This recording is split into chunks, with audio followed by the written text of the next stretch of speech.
Hey guys, we're on the road to Colorado first, and once we get to Colorado, do a little sightseeing, and then we're heading up to Utah. So should be a great trip, and we're going to give you a couple of glimpses of the fun we're having on the way. Personally, if you're going to go to a competition, my opinion, a road trip is absolutely the best way to go. It's a lot of fun. You're building the anticipation as you drive. You're getting out, seeing some stuff maybe you haven't seen before. So that's what the next couple of days are about. Hope you guys will enjoy tagging along. Hopefully you know by now who John is, one of the original Wisconsin Airgunners, longtime friend, great shooter. Pleased to be taking him to his first competition. I think he's got the skills to turn some heads. He's been pulling triggers for a really long time. So, well, I'm gonna have fun, and that way, everybody wins.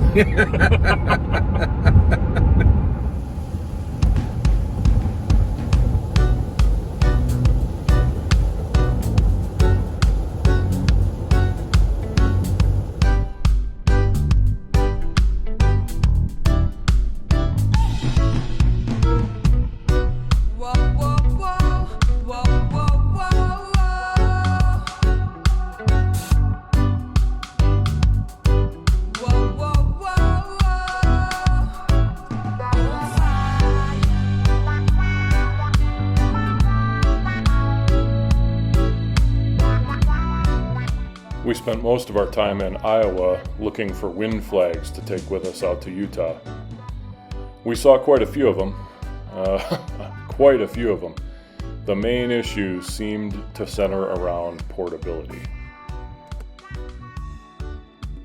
Nebraska really snuck up on us, and before we knew it, we were in Omaha. People really like to park jets by the road. Nebraska is an absolutely wonderful state with loads of stuff to see and do, as long, that is, as what you like to do is look at miles and miles of cornfield. In fact, if that's what you're into, I recommend Highway 80. For those of us who aren't so into corn, we were left with this one thing. What would Cyclops Joe do in a town called Beaver Crossing? John, what are you going to be shooting this week? So I'll be shooting the FX Crown in 25. I've got it outfitted with the Sabre Tactical chassis, the Donnie FL Sumo moderator, Aztec Emerald 5-25 optic. Are you running a bipod or going to shoot off a bag? What are you going to do there? I'll be using an Accutac bipod up front and Weebad bag for the back end. Okay. Which pellets are you shooting this week? It's going to be the 25 point. I think it's something. 25. Well, you know, and when I weighed them to sort them, yeah, they're varying between 25.1 and 25.5 grain. The Premier JSB. So you're in the 25, whichever, yeah. And you'll test that out and see which one your rifle is shooting better. Yeah. And then pick that weight. Correct. Still got to narrow that down, so the fine tuning. Excited to see how that's gonna work out. The Sabre Tactical chassis is pretty new to me. I really like it so far. So excited to see how that's all going to come together. Sweet. Which of the events are you shooting the Crown in? So I'll be using the same rifle for the 100-yard bench rest, the speed shooting, and the precision. You've read the courses of fire of those three. Which one are you most looking forward to? You know, I've been practicing more for the bench rest, but what they've got set up for the precision and speed shooting I think that's where it's going to be a lot of fun. So I'm not sure what really is going to be the most enjoyable, as being my first time out. I'm thinking, to be honest, I don't know if I have one that I could say that I'm really looking forward to the most. Just the whole experience, really. All right, now serious question. Uh-oh. Do you remember that one time when we were shooting 100-yard bench rest and I let you use my rifle and you beat me? Yeah, I remember. You have no idea what you're talking about. So if there was one piece of equipment you could magically upgrade before competition, what would it be?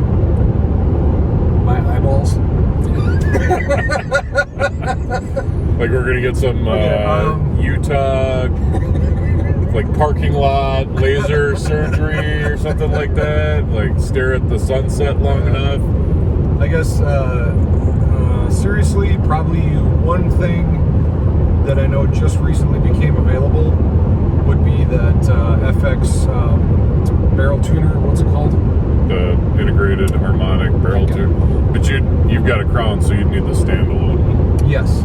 Now, having not tested it in that platform, I'm not entirely sure that would be worthwhile. But off the top of my head, that would be one thing that I think,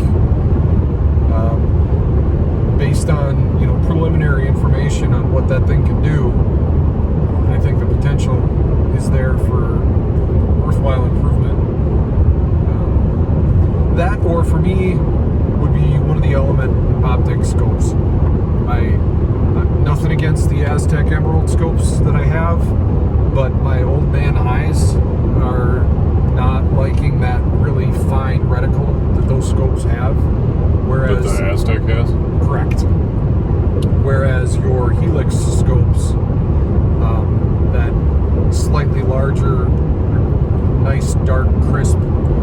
Is your Aztec first focal plane or second focal plane? It is second focal plane. Okay. Yeah, the Helix is too.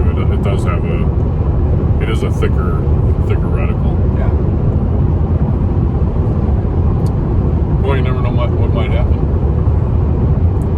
Problem now is, if you did change something, do you have time to? I would say at this late stage, I probably would not do anything with the optic. Because the platform is. If I do everything I'm supposed to do, yeah, it does everything consistently and reliably. You're just looking for that just little. And I don't. Thinnest of edge to. Right. No. With the weather forecast that we have, bright sunshine, that fine reticle probably isn't going to hurt me so much. Right. Yeah, but like the other day when we were shooting up in that barn loft, yeah, I know you were having a little bit of trouble picking up where that was on some of those pigeons when it was a little bit dark. Yeah, I had to break. I had to break the light out. And my eyes are older than yours, and I was able. I mean, it's just fact, right? Like I didn't. That was not something I experienced, but I was using a different scope, so you makes sense. You may be older than me, but with my prescription, my eyes are older than yours. So pretty much what you have here is a couple of unsupervised idiots driving across country chasing sunsets. Hopefully you've stuck with us and enjoyed what we have to show you. Tomorrow's video will include a stop at Predator International, TI Training, and the Spyderco Factory Outlet, all in the Denver area. Until the next video, shoot safe and shoot straight. We'll see you around.